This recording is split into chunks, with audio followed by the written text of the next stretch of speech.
آیا آتش‌بس 45 روزه به معنای تمام شدن جنگه؟ خیر، آتش‌بس 45 روزه به معنای طولانی تر شدن 45 روزه جنگه و احیاش کردن دوباره آمریکا و رژیم صهیونیستی. شما فرض کنید همین الان آتش‌بس 45 روزه پذیرفته بشه، اعلام بشه، چه اتفاقی میفته؟ طرف مقابل بار فشار اقتصاد جهانی برداشته میشه، یعنی میره هم ذخایرش رو مدیریت میکنه، قیمت‌ها هم دوباره قیمت‌ها میاد، هم فشاری که هستش میرن.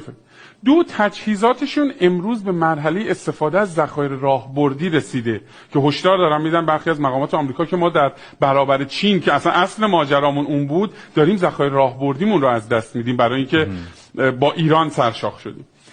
میره اینها رو تجهیز میکنه، جامعهش آماده میکنه، یه سری ترمیم هایی رو انجام میده. حتی تو گام اولش میگه تنگه هرمز فعلا باز بکنید، بعد بشینیم حرف بزنیم. فشار برداشته میشه نیست به هیچ عنوان. پس بعد از 45 روز آتش‌بس، بکن امروز آتش‌بس اتفاق افتاده، ما خوشحالیم که الان زیرساختمون آسیب نمیبینه، جنگنده‌ای نمیاد، اذیت نمیشه، مردم اذیت نمیشه. 45 روز بعد چه اتفاقی میفته؟ روز 46م چی میشه؟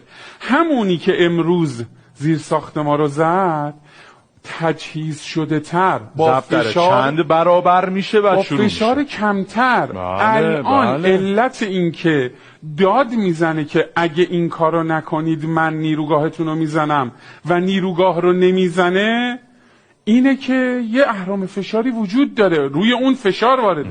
اگر اون رو ازش برداریم دیگه نمیگه میزنم، میزنه. این نکته رو پس توجه داشته باشین که چیزی به نام آتش‌بس الان وجودی نداره، اصلا امکان تحقق وجود نداره. به معنای پایان آتش نیست، به معنای اینه که 45 روز دیگه باید مردم ایران مضاعف زیر آتش باشه.